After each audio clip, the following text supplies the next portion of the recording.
Les États-Unis. La guerre sous-marine de la marine américaine contre le Japon a techniquement commencé le 7 décembre 1941, mais en pratique, les sous-mariniers se préparaient à ce combat depuis quelques décennies. Depuis la fin de la Première Guerre mondiale, les évaluations stratégiques avaient désigné le Japon comme l'adversaire le plus probable dans une autre guerre. S'appuyant sur les leçons de la campagne des sous-marins allemands contre l'Empire britannique, qui avait presque réussi à mettre le Royaume-Uni hors combat, la marine américaine s'est concentrée sur les moyens de couper le cordon économique d'une autre nation insulaire si nécessaire. Tout cela était très bien. Le Japon avait une marine plus petite, dépendait davantage de ressources étrangères et n'avait pas autant d'expérience directe de la guerre anti-sous-marine comparée aux Britanniques et à la Royal Navy. Cependant, le Pacifique était grand à la manière de Douglas Adams, bien qu'évidemment dans les années 20, cette référence n'aurait eu aucun sens pour eux.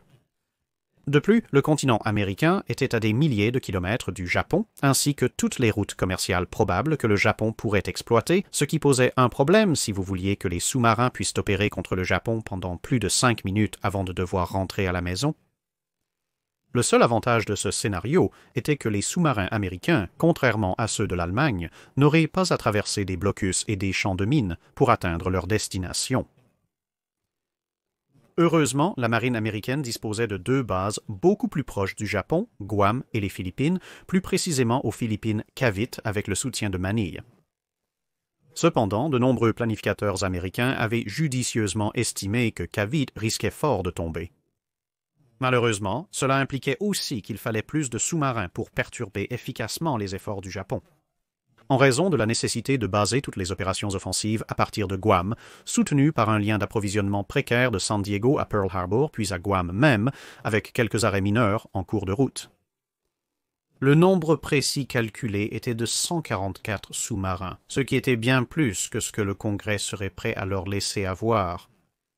L'un des principaux facteurs motivant ces calculs était le fait que même le plus récent modèle de sous-marin de la marine américaine, la classe S, avait une portée relativement courte par rapport à ce qu'on lui demanderait probablement de faire.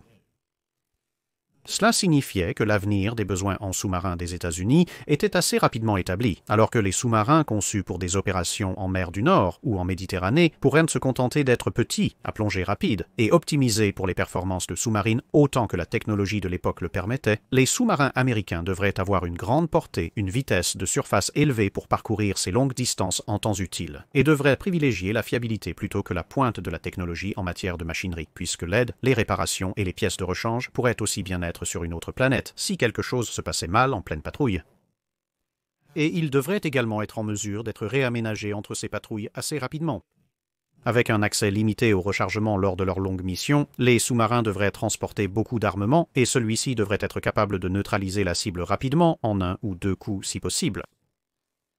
Tout cela nécessiterait évidemment un grand sous-marin et cela signifierait un sous-marin coûteux et cela signifierait que tous les facteurs ci-dessus deviennent encore plus importants car un grand design de sous-marin coûteux signifie que le Congrès ne va pas permettre d'en construire trop, mais les contraintes budgétaires, croyez-le ou non, n'étaient même pas le pire problème. Les 2 premiers traités navals de l'entre-deux-guerres, Washington et le premier Londres, ont imposé des restrictions sur la guerre sous-marine qui ont conduit beaucoup au Congrès à soutenir que la marine américaine n'avait besoin que de petits sous-marins côtiers pour la défense du territoire.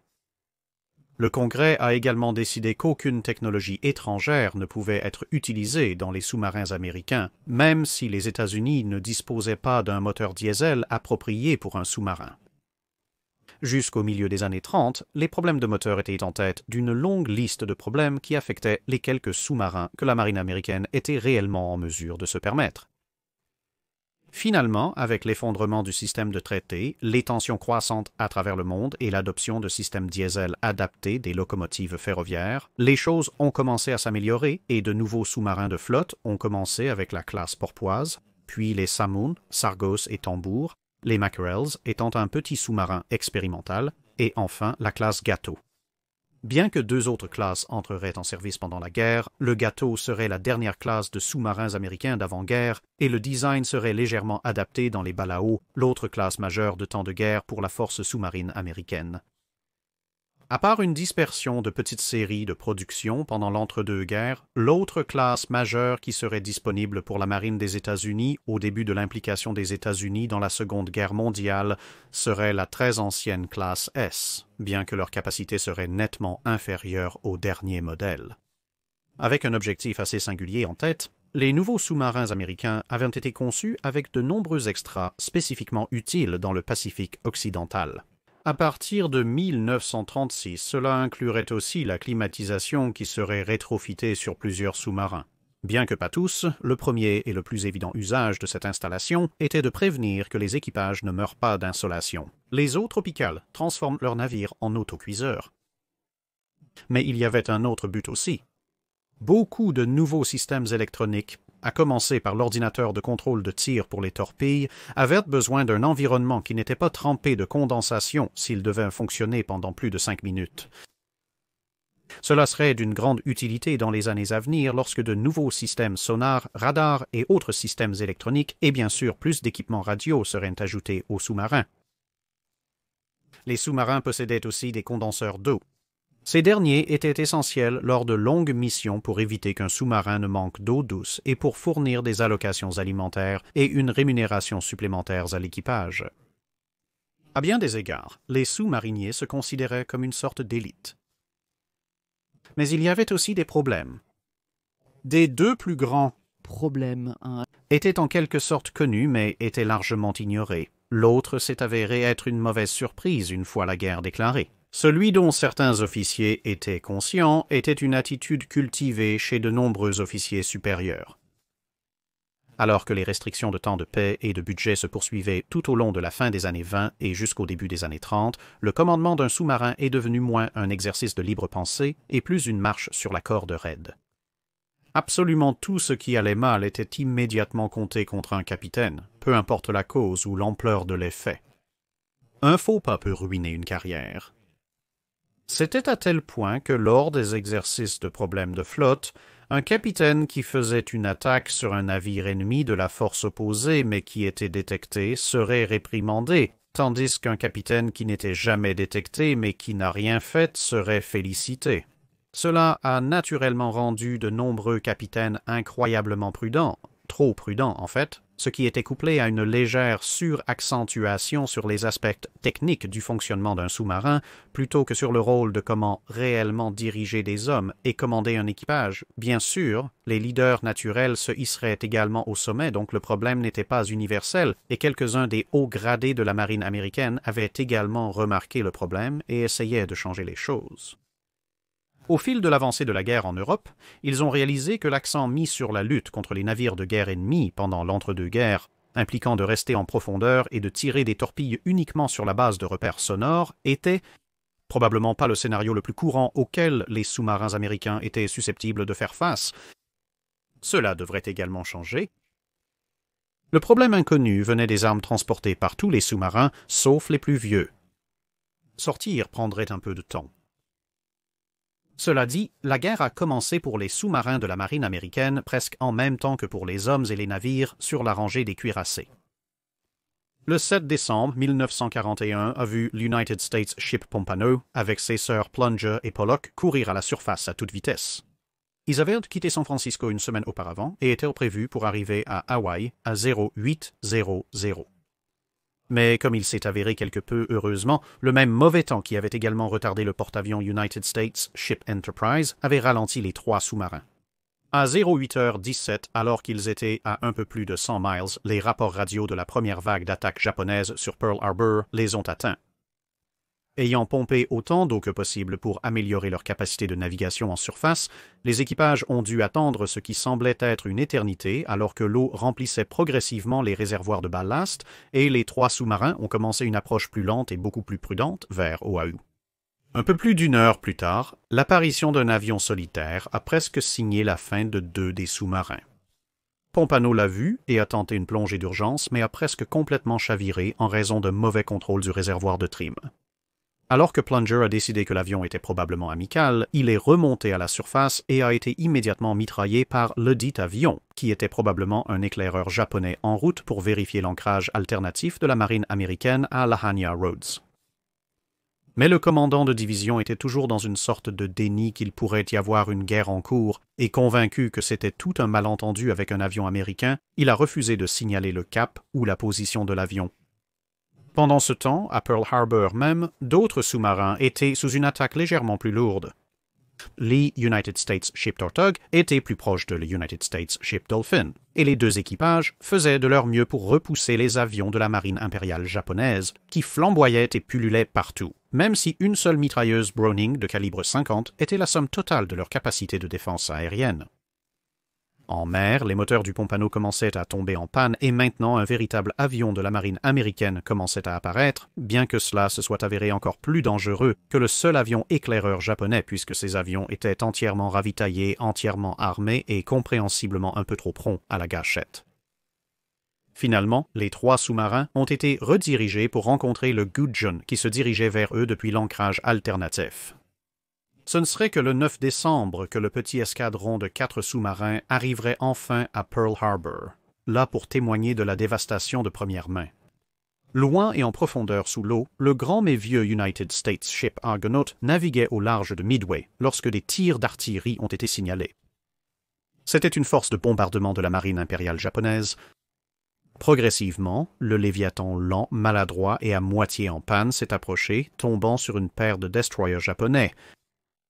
Heureusement, la combinaison de la mauvaise doctrine de guerre anti-sous-marine de la marine japonaise et de l'entraînement ancré qui a fait que l'Argonaut s'approchait en profondeur signifiait que bien que le sous-marin américain se soit trouvé incapable de lancer une attaque sur ses navires de surface rapide et agile, ils étaient à leur tour incapables de localiser même le vieux sous-marin qui grince, et les deux parties vivraient pour se battre un autre jour. Alors que la nouvelle de l'éclatement de l'hostilité se répandait, les sous-marins américains déjà en mer passaient en état de guerre. Certains, comme le Sage basé à Manille, ont pu prendre la mer. D'autres, cependant, se retrouveraient pris dans les premières vagues de l'offensive japonaise dans le Pacifique occidental. Un Jikillen était à bord de l'United States Ship Sea Dragon, basé à Cavite aux Philippines. Il se souvient en partie. En décembre 1941, nous étions au chantier naval de Cavite pour une révision. Le même jour que Pearl Harbor a été bombardé, les Japonais ont détruit tous les aérodromes aux Philippines, éliminant ainsi notre protection aérienne. Le 10 décembre 1941 à midi, le chantier naval a été lourdement bombardé. 3 vols de 27 bombardiers Mitsubishi ont survolé notre chantier naval, larguant des bombes de 500 livres. Nous n'avions pas d'armes qui pouvaient les atteindre. Ils n'ont même pas rompu la formation. Ils ont complètement détruit le chantier naval et les navires en cale sèche. Notre sous-marin Sea Dragon était amarré au quai avec notre navire jumeau, le United States Ship Sea Lion SS-195, amarré à l'extérieur. Le Sea Lion a reçu une bombe de 500 livres dans la soute à torpille arrière, ce qui l'a fait couler. À ce moment-là, un officier et moi nous trouvions sur le pont du Sea Dragon. L'officier est mort dans l'explosion de la bombe qui a détruit le Sea Lion. Alors que je descendais précipitamment l'échelle vers la tour de contrôle, une secousse m'a projeté sur le pont de la salle de contrôle, 14 pieds plus bas. 4 boutons d'environ 5 cm de long étaient tout ce qui restait de la rampe de l'échelle menant au contrôle. Je suis tombé sur un bouton qui dépassait, atterrissant violemment sur le bas de ma colonne vertébrale. Je suis resté inconscient sur le pont de la salle de contrôle un bon moment, puis j'ai entendu le capitaine crier « Abandonnez le navire !» Au moment où je me suis relevé, imaginant monter sur le pont et commençant à descendre le quai, le capitaine disait alors à tout le monde de remonter à bord. Après le départ des bombardiers, un navire de sauvetage, l'United States Ship Widgeon, s'est amarré à notre poupe et nous a tiré avec effort hors du lion de mer détruit. Notre sous-marin avait aussi été touché par des éclats du lion de mer, mais heureusement, la coque sous pression était intacte. Il y avait de nombreux trous dans la superstructure et une grande partie du pont manquait. Nous avons réussi à nous rendre à Manille, où nous avons amarré le sous-marin au navire-atelier United States Ship Canopus. Durant 3 jours, le Sea Dragon a subi des travaux. Nous avons travaillé toute la nuit pour rendre le bateau à nouveau navigable. Des travaux ont été réalisés sur le Sea Dragon la nuit et nous devions rester cachés au fond de la baie de Manille pendant la journée jusqu'à la tombée de la nuit. Les Japonais choisissaient la lumière du jour pour attaquer, d'où cette raison. Enfin prêts pour la mer le 13 décembre 1941, nous sommes partis pour Surabaya, Java, dans les Indes orientales néerlandaises. Après avoir dépassé Corregidor et descendu vers le sud, nous avons aperçu 3 destroyers japonais patrouillant à l'entrée de la baie de Manille. Corregidor était un fort insulaire de l'armée à l'entrée de la baie de Manille. Lors de notre première plongée, les Japonais nous ont fait subir notre premier bombardement en profondeur. Après environ 2 heures, les 3 destroyers sont finalement partis. Après quelques jours, suite à notre immersion, nous sommes arrivés à Surabaya, Java. Nous sommes entrés dans un dock sec néerlandais pour des réparations optimales. Suite à notre révision par les Néerlandais, nous sommes partis pour notre première patrouille offensive. On nous a assigné une station de patrouille de l'Indochine française. Nous étions à l'extérieur de la baie de Cam Ranh, une grande base navale japonaise. Nous avons approché un croiseur lourd japonais. Notre capitaine a ordonné de tirer 4 torpilles alors que le croiseur rentrait dans leur base. Toutes les torpilles ont raté leur cible. Nous utilisions des torpilles Mark 14 qui nous causaient des problèmes, comme pour tous les autres. L'échec a été coûteux, entraînant un bombardement intensif de charges de profondeur. Après 55 jours, notre patrouille s'est achevée. Nous ne pouvions pas retourner à Surabaya car les Japonais l'avaient déjà capturé, donc nos ordres étaient de nous rendre à Perth, en Australie. Le prochain problème pour les sous-marins de la marine américaine, la tristement célèbre torpille Mark 14 était apparue. Tant que ces problèmes persistaient, peu importait à quel point les sous-marins américains menaient leurs attaques avec bravoure. Presque aucun n'aurait d'importance, sauf pour informer la marine japonaise de la présence d'un sous-marin dans la zone. La fin de 1941 a continué à soulever des problèmes pour les sous-marins de la marine américaine. À bord de l'Argonaut, il était plus facile de lister ce qui fonctionnait que ce qui était cassé. Un distillateur et un déshumidificateur étaient en panne, elles n'avaient pas de climatisation, ce qui avait fait grimper l'humidité et la condensation. Ce qui a conduit à de nombreux petits incendies électriques et courts-circuits éclatants, avec le flux constant de pièces pêchées hors des équipements isolés, puis envoyées à la cuisine pour être séchées au four dans l'espoir que les électroniques réassemblées pourraient continuer à fonctionner quelques jours de plus. La situation ailleurs était à peine meilleure. Les survivants de l'attaque japonaise sur Cavite faisaient de leur mieux, mais il n'y avait pas de station prévue pour qu'ils puissent naviguer. Aucun plan de pose de mines pour protéger leurs précieux ports et une bonne partie de leur stock de munitions disponibles, y compris les torpilles, avaient disparu en fumée grâce aux raids de la marine impériale japonaise. De toute façon, les sous-marins britanniques et néerlandais s'efforçaient de défendre la Malaisie et les Indes orientales néerlandaises, mais ils étaient peu nombreux. Bien sûr, ces zones n'avaient pas encore été complètement touchées par la vague croissante d'assaut de la marine japonaise, qui frapperait d'abord les Philippines avec force, malgré d'autres débarquements déjà effectués, notamment en Malaisie. Et bien sûr, alors que les armées japonaises avançaient sur terre, le nombre de ports sûrs disponibles diminuait de plus en plus. De retour dans le Pacifique central, le Pompano avait été réparé et envoyé en mission de reconnaissance, mais les problèmes mécaniques et les fuites persistaient, aggravés par le fait qu'il devait constamment plonger pour éviter les patrouilles aériennes de son propre camp, qui n'avaient pas encore trouvé un bon moyen de distinguer leurs propres sous-marins de ceux de l'ennemi. L'incident le plus proche est survenu lorsque 3 Dauntless de l'United States Ship Enterprise ont été guidés par un avion de reconnaissance, ce qui a conduit à une attaque violente sur le Pompano qui a encore plus endommagé le sous-marin.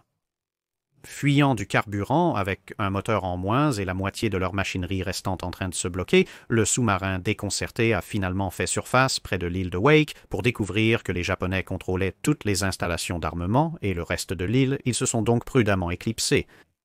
Au lieu de cela, ils se sont dirigés vers les îles Marshall pour voir ce qui s'y passait, où, le 12e janvier, elle a eu le premier brin de chance depuis le début de la guerre.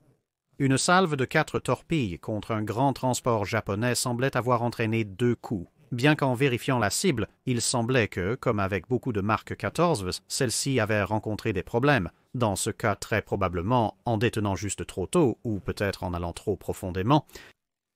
Heureusement, le transport légèrement construit a subi suffisamment de fuites à cause du choc des explosions proches qu'il a finalement semblé commencer à se briser et à couler pendant que l'équipage travaillait à recharger leurs tubes vides. Il s'est révélé après la guerre que le navire avait survécu. Bien sûr, rien de bon ne dure jamais, et 5 jours plus tard, le sous-marin a tenté d'attaquer un navire de patrouille. 2 torpilles ont été lancées, la première a promptement explosé peu de temps après avoir quitté les tubes, ce qui a déclenché la seconde. Ainsi, tout ce qui a été accompli a été de secouer encore plus le bateau et d'alerter le navire de patrouille que quelque chose se passait, et donc il est venu enquêter. Les 2 autres tubes avant ont été tirés à bout portant. En théorie, soit le navire de patrouille verrait les torpilles et essaierait de tourner, à quel point l'un ou l'autre l'obtiendrait de côté, soit il resterait sur le cap et les détonateurs magnétiques déclencheraient les torpilles alors qu'elles passaient le navire de patrouille. Bien sûr, étant le Mark XIV, le bateau de patrouille a navigué droit entre les deux sillages et les deux torpilles n'ont rien fait d'autre que de filer vers l'horizon, laissant le sous-marin à la merci des charges de profondeur portées par le navire de la marine japonaise. Heureusement, le sous-marin a survécu, bien qu'avec un arbre d'hélice tribord maintenant plié qui hurlait comme une banshee chaque fois que quelqu'un essayait de le faire tourner, en plus de tous les problèmes précédemment mentionnés. Fuyant maintenant du carburant par un arbre et avec seulement un moteur principal fonctionnant, le Pompano a finalement réussi à rentrer chez lui pour arriver à Pearl, à proximité de l'Argonaut, qui était de retour de Midway avec tellement d'humidité à l'intérieur du sous-marin qu'il ressemblait plus à une boîte de culture pour la moisissure, l'équipage ayant simplement jeté leur matelas noirci directement par l'écoutille dès qu'ils le pouvaient. Le sous-marin le plus ancien retournait à San Diego pour une refonte complète tandis que le Pompano était rejoint à Pearl Harbor par le Dolphin, qui avait dû écourter sa patrouille en raison de nombreux problèmes mécaniques, à tel point qu'un marin a surpris un ingénieur en train d'envisager d'utiliser les draps pour improviser une voile. Alors que le reste de la première vague de sous-marins commençait à faire son rapport, c'était un ensemble de lectures déprimantes avec tant de pièces cassées, tant de torpilles dépensées et si peu de résultats. Le seul point amusant était que le Gudgeon avait réussi à exploiter les efforts de déchiffrage des codes américains pour tendre une embuscade et détruire le sous-marin I-173, bien que ce ne soit pas faute que les Mark XIVs aient essayé de saboter l'effort, car la torpille qui avait touché le sous-marin avait refusé de détonner. L'énergie cinétique équivalente à un accident de voiture percutant le sous-marin semblait avoir suffi à l'endommager mortellement, malgré l'échec de l'explosion.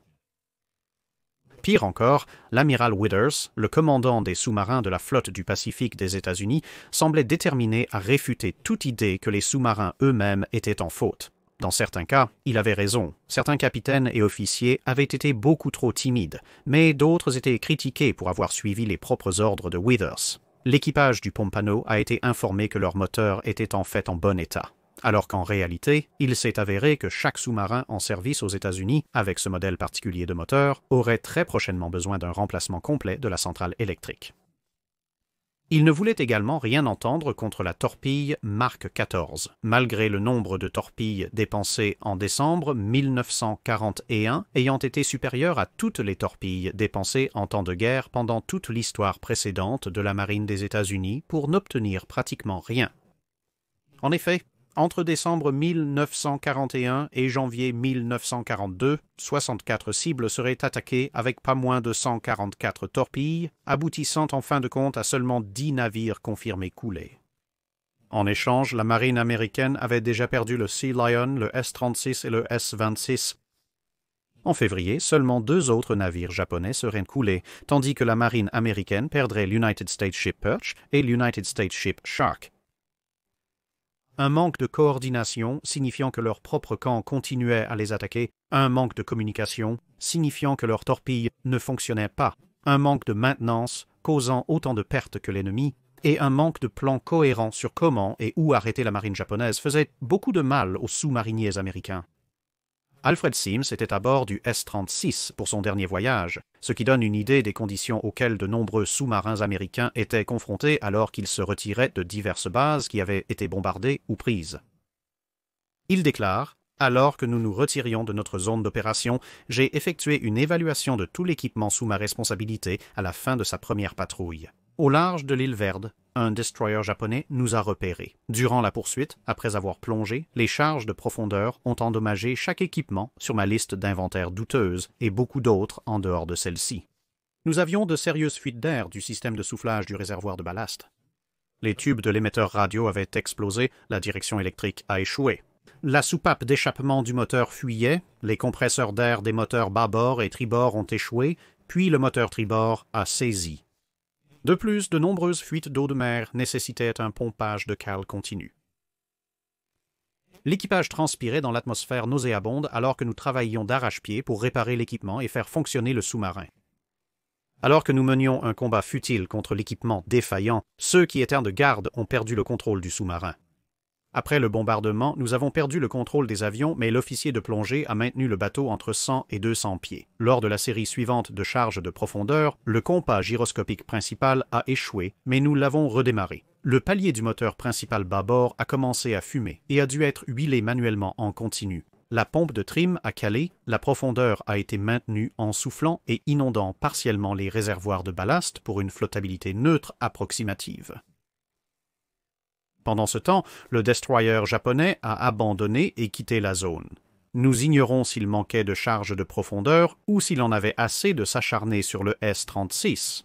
Le mécanicien et l'électricien ont lutté avec la propulsion alors que les températures grimpaient. Un homme s'est évanoui et le dock s'en est occupé. Le palier du moteur bâbord a été partiellement réparé, mais le champ du moteur tribord est resté à terre. Nous avons fait surface la nuit et l'équipage a travaillé sans relâche pour remettre le bateau en marche. Mon travail était de réparer l'hydraulique et mon dos souffrait à cause d'outils inadaptés. La seule bonne nouvelle était que l'air frais nous revigora et nous avons mangé un peu en travaillant. À l'aube, le navire a sombré.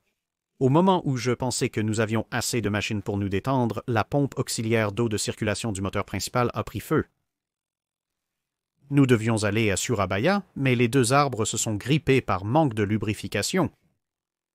Moi et 2 autres, nous sommes entassés dans le moteur et les cales et avons lubrifié les arbres à la main. Nous n'avons pu atteindre qu'un tiers de la vitesse, mais le bateau a pu retourner au port où les réparations ont été effectuées sur une base de débrouillardise. C'étaient les jours sombres de la Seconde Guerre mondiale et le S-36 a été repoussé en mer. Nous avons obstinément pris la mer et continué à naviguer avec à peine de la machinerie fonctionnelle, l'équipage travaillant sans relâche pour maintenir le bateau en marche. Nous avons opéré jusqu'à ce que trop de machines du navire tombent en panne pour continuer. Puis, pour couronner notre existence agonisante, le vieux S-36 s'est échoué sur le récif de Takabakang. Nous avons tenté de dégager le bateau des rochers, mais une fuite de chlore dans le compartiment de la batterie avant a rendu l'effort difficile. Un message radio a été envoyé et une vedette hollandaise, le ATLA, a évacué l'équipage du bateau. En me balançant d'avant en arrière, tout en étant assis au fond de la vedette, je me suis dit à quel point j'avais eu de la chance de quitter le S-36 avant qu'elle n'entraîne tout l'équipage avec elle. En même temps, je ressentais une certaine tristesse à voir la fin du bateau que nous avions tant lutté pour sauver. C'était trop pour la vieille fille, elle était trop fatiguée pour continuer. Ce n'était pas entièrement désespoir et tristesse, cependant. Des bateaux plus anciens comme l'Argonaut, qui ont survécu à leur première patrouille, étaient assez souvent maintenant renvoyés aux États-Unis pour d'énormes révisions et réaménagements, laissant leurs équipages maintenant quelque peu expérimentés à sec. Sagement, beaucoup d'entre eux ont ensuite été redéployés sur de nouveaux bateaux venant dans l'autre sens. Richard O'Kane, par exemple, allait devenir une légende dans le service des sous-marins de la marine américaine. Il avait commencé la guerre en tant qu'officier à bord de l'ensemble de dysfonctionnements qu'on appelait vaguement l'Argonaut, mais lorsque le vieux bateau est arrivé à Mare Island, il a été immédiatement transféré au poste d'officier exécutif sur le tout nouveau United States Ship Wahoo, un gâteau-classe qui était encore en cours de mise en service. Malgré ses nombreux défauts, l'amiral Withers avait au moins ordonné la diffusion des premiers rapports de patrouille de guerre à travers la flotte de sous-marins et au-delà, donnant un petit avantage au service alors que les sous-marins se préparaient pour leur première ou deuxième patrouille de guerre. Mais il semblait également ne pas avoir de stratégie particulière, se méfiait énormément des rapports de renseignement après l'attaque de Pearl Harbor et était également confronté à ce qu'il présentait au moins comme un dilemme du type Catch-22.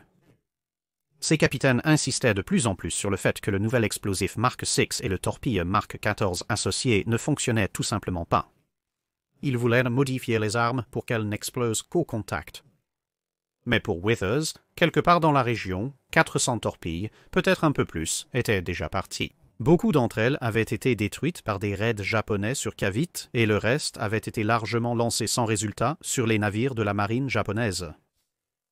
La production était lente et peu susceptible de s'accélérer avant l'été, et Pearl Harbor avait exactement 101 torpilles en stock, c'est-à-dire 4 rechargements complets pour un sous-marin classique. Sur le papier, le détonateur magnétique sur le Mark XIV devrait permettre aux sous-marins de tirer des coups uniques, économisant ainsi des munitions, alors que les détonations par contact uniquement nécessiteraient 2 à 4 torpilles à tirer pour garantir théoriquement un coup. Pour lui, la seule solution semblait être de garder l'exploseur Mark VI opérationnel et d'ordonner aux capitaines d'être simplement plus compétents dans le maniement de leurs armes. Évidemment, cela était inutile pour les équipages des sous-marins américains qui commençaient à penser que tout le monde à l'extérieur cherchait à les atteindre. Certains ont commencé à modifier l'exploseur Mark VI de toute façon, en secret. Certains se montraient plus ouverts sur la question. Le capitaine John Dattard de l'United States Ship Tuner a tiré des torpilles sur un cargo sans le toucher. Il a ensuite désactivé le détonateur magnétique, trouvé une nouvelle cible et l'a coulé.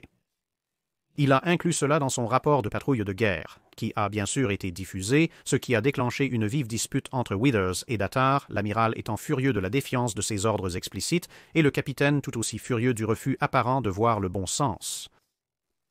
Avec un humour presque macabre, le commandant George Crawford est arrivé en mars 1942 pour prendre le commandement de la division des sous-marins 43 et a rapporté que les seules personnes qui semblaient écouter les sous-capitaines américains étaient la Royal Navy de toutes les personnes. Sa mission immédiatement précédente faisait partie du personnel de l'attaché naval à Londres, où ils avaient reçu l'instruction d'essayer d'offrir le détonateur Mark VI aux Britanniques. Selon le bureau de l'attaché, les Britanniques et les Allemands avaient rencontré des problèmes importants avec leurs détonateurs magnétiques. Ils étaient en train de les réparer ou d'utiliser des réglages sur contact selon le type de torpille. L'officier de la Royal Navy qui avait reçu l'offre du même détonateur que tout le monde sur les lignes de front du Pacifique savait que les propres capitaines de la marine américaine détestaient, a répondu par une note indiquant « L'ingéniosité extrême de cet instrument nous aveugle plutôt à son inutilité totale ». Crawford a ordonné à tous ses sous-marins de désactiver le détonateur magnétique après avoir évalué la situation. Withers a ensuite annulé l'ordre et menacé de limoger Crawford. Le problème s'est révélé être plus que logistique. Withers avait travaillé sur le développement de l'exploseur Mark VI, et donc il était personnellement investi dans son fonctionnement comme prévu, indépendamment de ce que la réalité disait réellement. Cela semble avoir été la base d'un état d'esprit qui est devenu de plus en plus inutile. En avril, Tambor a signalé qu'en plus de l'exploseur, le Mark XIV lui-même plongeait toujours trop profondément. Le bureau de l'ordonnance avait en fait confirmé cela lors de quelques tests à ce stade, mais Withers a refusé d'écouter les rapports de première ligne ou de l'arrière et Bjord a rapidement changé de cap puisque ces tests avaient montré une profondeur de seulement 4 pieds par rapport aux 11 à 12 pieds signalés par les sous-mariniers. Le printemps 1942 a apporté des changements, certains positifs, d'autres pas tant que ça. Charles Lockwood est devenu le nouvel amiral de la flotte des sous-marins asiatiques. Il avait été le supérieur de Crawford à la station de l'attaché naval à Londres et croyait en ses capitaines. Il avait aussi établi une communication directe avec le bureau de l'amiral King lors de sa prise de commandement. C'était bien car en mai, l'amiral Withers a été retiré de son poste de commandement des sous-marins du Pacifique et transféré au Supervisor Shipyard. Malheureusement, son remplaçant, Robert English, partageait le même avis que Withers concernant la torpille Mark XIV et son détonateur. Les problèmes que cela a causés sont devenus apparents après la bataille de Midway. Le vieux et grinçant United States Ship Nautilus a passé 7 heures à se battre avec des avions et des destroyers japonais, sa récompense étant la vue du porte-avions Kaga endommagé et en flammes. Le capitaine a déclenché une salve de 4 torpilles, dont une n'a pas réussi à se lancer, mais les 3 autres ont filé en reflétant un cap parfait. L'une a dépassé le Kaga juste devant, une autre a également passé juste derrière, et la dernière a frappé le navire en plein centre, où elle a promptement échoué à exploser. La seule contribution que le sous-marin Valiant a ainsi apportée a été de fournir un radeau de sauvetage quelque peu inattendu pour l'officier adjoint de contrôle des dommages Yoshio Kunisada, qui s'est retrouvé dans l'eau à côté du corps principal de la torpille, dont la tête d'explosion s'était détachée à l'intérieur de la coque du porte-avions, après quoi la section principale quelque peu plus légère avait flotté à la surface. De retour en Australie, qui abritait désormais ce qui restait de la flotte asiatique, Lockwood se faisait dire par Bjord en juin que ses capitaines étaient tout simplement incompétents et qu'il n'y avait rien de mal avec les torpilles. Irrité, Lockwood a créé son propre centre d'essai et a confirmé que les torpilles nageaient à une 12aine de pieds trop profondément, exactement comme rapporté par ses hommes. Biward a ensuite affirmé que ces tests étaient invalides, car il n'y avait pas participé. Lockwood a jeté leur réponse, envoyé ces données directement à l'amiral King et ordonné aux sous-marins de modifier leur réglage de profondeur malgré tout. Alors que la lutte en coulisses pour leur fournir des armes viables se poursuivait, les sous-marins américains ont trouvé d'autres moyens d'être utiles. En avril, l'United States Ship Sea Raven s'est faufilé jusqu'à la côte tenue par l'ennemi et a sauvé 32 pilotes australiens, bien que cet exploit bienvenu ait été quelque peu atténué par le fait que le panneau de contrôle électrique principal du Sea Raven a pris feu sur le chemin du retour, le paralysant. Heureusement, l'United States Ship Snapper a pu sortir et la remorquer chez elle avant qu'elle ne soit découverte par les Japonais. L'United States Ship Spearfish est arrivé en mai avec un assortiment de personnel infirmier et d'équipage naval qui étaient pratiquement les dernières personnes à s'échapper de Corregidor avant sa chute. En route vers l'avant-poste assiégé, le capitaine du Spearfish avait également réussi à toucher 2 cargos japonais grâce au réglage de torpille modifié de Lockwood. L'United States Ship Skipjack a également revendiqué 3 cargos lors de sa patrouille et l'United States Ship Tortog, un transfert des sous-marins de la flotte du Pacifique, est arrivé, ayant transité vers l'Australie depuis Pearl Harbor via diverses îles tenues par les Japonais, ayant revendiqué les sous-marins japonais Aero 30 et I-28. Le Salmon pensait avoir attrapé le croiseur Yubari, mais avait en fait, si quoi que ce soit, réellement coulé une cible bien plus précieuse, l'Asahi de 11 441 tonnes, un navire de réparation chargé de pièces de rechange, d'équipements et d'ateliers pour soutenir les efforts de guerre de la marine japonaise. 1942 a continué à avancer, et dans les 9 mois après mars, seulement 3 autres sous-marins seraient perdus, aucun à cause de l'action ennemie.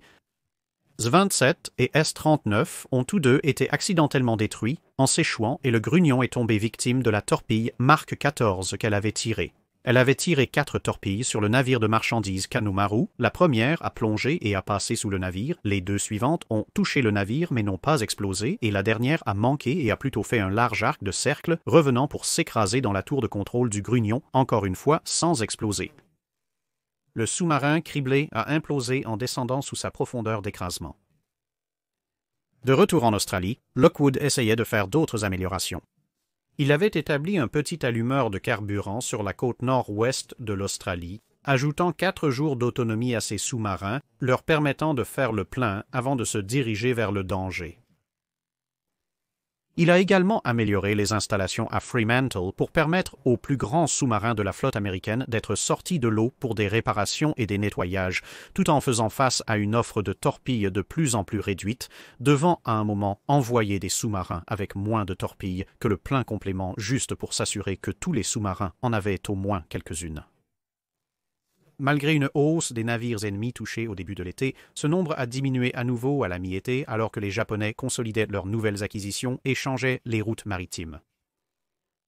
À l'automne, un certain soulagement a été accordé car la plupart des survivants des vieux sous-marins de classe S, qui avaient maintenant passé presque une année de guerre sous les tropiques sans aucune climatisation, ont été renvoyés aux États-Unis comme navires d'entraînement et remplacés par des sous-marins modernes de type Gato, bien qu'avant ce départ, le S-44 ait marqué une mesure de revanche pour la première bataille de l'île de Savo en coulant le croiseur lourd Kako lors de son voyage de retour. Malheureusement, la presse s'est avérée être un ennemi plus mortel que les Japonais pendant cette période, car un article a été publié publiquement affirmant que les sous-marins américains ne craignaient pas les destroyers japonais parce que leur charge de profondeur n'était ni assez lourde pour les endommager, ni assez profonde pour les atteindre. Mystérieusement, à la fin de 1942, la marine japonaise a soudainement augmenté massivement les réglages de profondeur de leur charge de profondeur, ce qui aurait des effets significatifs en 1943. De plus, en automne, la situation des torpilles s'aggravait. Un total de 3 douzaines de nouvelles torpilles est arrivé en août et septembre combinés, mais les sous-marins américains basés en Australie en avaient dépensé 153 pendant la même période.